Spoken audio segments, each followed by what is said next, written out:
Sí, es claro, yo le he dedicado una investigación y he puesto en superficie algo que la historia oficial, que es una historia porteñista, ¿no es cierto? Una historia escrita en Buenos Aires,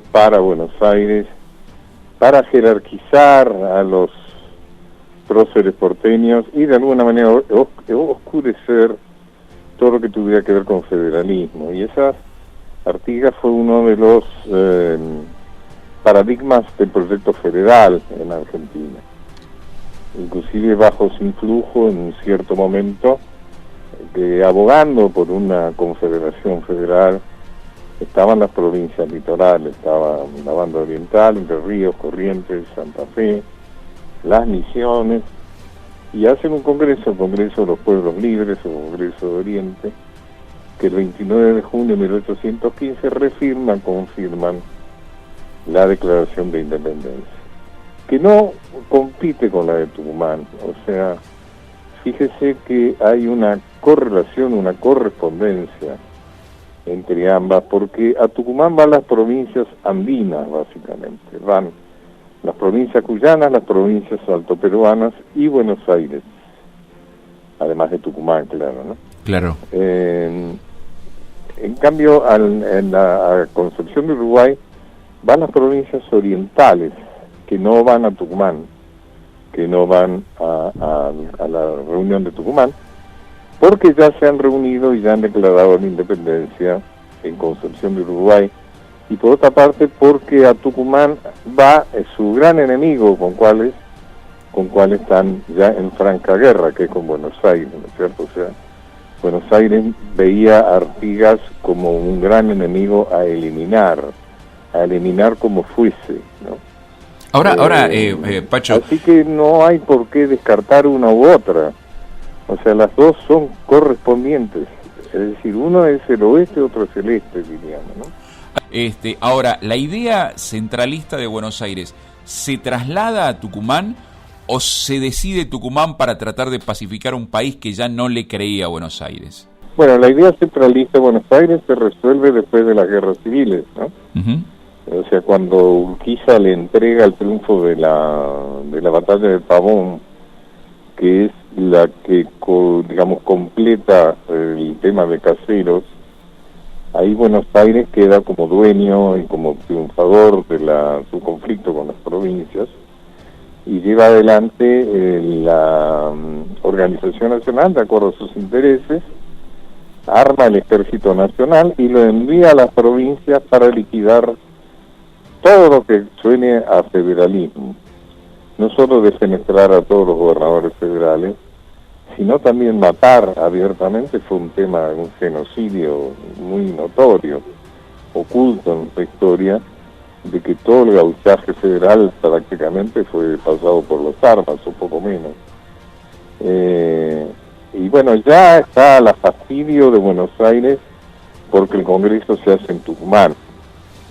Un fastidio que triunfa, por decirlo de una manera, cuando al año siguiente el Congreso de Tucumán ya está en Buenos Aires, ¿no? O sea, en 1817, con el pretexto o la razón de que los portugueses habían invadido la Banda Oriental, de que se había producido la derrota del Cipecite, etcétera, entonces se decide que por prudencia el Congreso de Tucumán se traslada a Buenos Aires y allí opera a favor de los intereses de Buenos Aires. Tal es así que el Congreso de Tucumán, por llamarlo, en Buenos Aires, se disuelve en 1820. ¿Y cuándo? Cuando los caudillos López y Ramírez de Santa Fe y Entre Ríos respectivamente vencen en Cepeda y en el Tratado del Pilar. Una de las imposiciones es la de que se disuelva el Congreso, que ha llegado a un extremo tal de centralismo que ha sancionado la Constitución Rivadaviana de 1819, claro, que es una constitución no solo centralista, sino también monarquizante. O sea, es una constitución que estaba dictado inclusive para la eventualidad de que, como era el proyecto de gente en Buenos Aires, de traer a algún príncipe europeo para regir en Buenos Aires. Usted que escribió Caudillos Federales, ¿el caudillismo le hizo bien a este país? El caudillismo fue la expresión de la protesta de las provincias por el despotismo porteño. O sea, el 25 de mayo Buenos Aires considera que la aduana le pertenece. O sea que todos los ingresos de la aduana, que eran los más únicos prácticamente ingresos de las provincias unidas, le corresponden. Y entonces condena a las provincias a la miseria, al hambre, a la ignorancia, etcétera.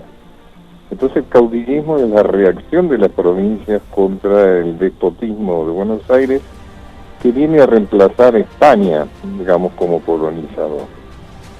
Entonces yo escribí el libro de Caudillo Federal, el subtítulo es El grito del interior, es decir, es la rabia del interior que se levanta contra Buenos Aires para reclamar sus derechos, ¿no es cierto?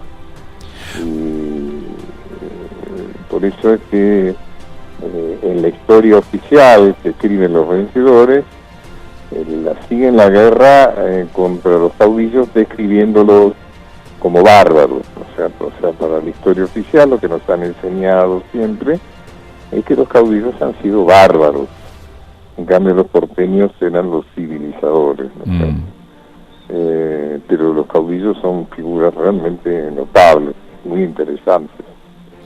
Pacho, muchas veces la historia se la ha contado de una manera determinada y es como que ha pasado mucho tiempo para poder descubrirla de a poco desde otras facetas también. La primera pregunta es si se considera un rebelde dentro de los investigadores, porque muchas veces ha roto la línea que se llevaba al sacar a la luz algunas cosas, como por ejemplo el Congreso de 1815, que no se la sacaba, y por otro lado, si la historia argentina ha sido tan lineal por Mitre o por alguno de los primeros que han transcrito una línea determinada.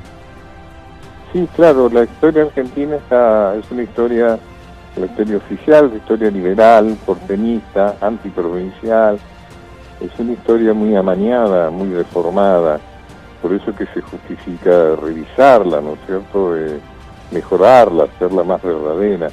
Por supuesto que eso tiene su castigo, digamos, de todos los que hemos trabajado en esta línea, y cito a mis antecesores sin compararme con ellos, como Jauretche, como Scalabrini Ortiz, ¿no es cierto?, como Pepe Rosa, como el Colorado Ramos, todos ellos han sufrido el ninguneo, ¿no es cierto? O sea, en mi caso personal, jamás seré convocado para alguna academia de historia, ni nada por el estilo.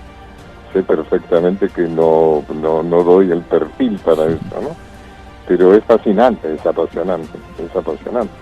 Con algunas cosas, por ejemplo, la reivindicación de Juan Azurduy, el tema de los pueblos originarios, la reivindicación del papel de la mujer en la historia, la reivindicación, por ejemplo, del aborto obligado, algo de eso va a pasar con la Constitución, con la Declaración de 1815. Fíjese todos los años que hubo que pasar para que finalmente se reconociera la gran epopeya del aborto obligado.